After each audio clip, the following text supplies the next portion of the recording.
Sebuah mobil lawan arah di eksit tol Cikokol, Tangerang viral di media sosial.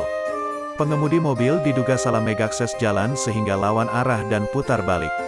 Aksi pemobil tersebut dianggap membahayakan pengendara mobil lainnya yang melintas di lokasi. Polisi kini tengah melakukan penyelidikan.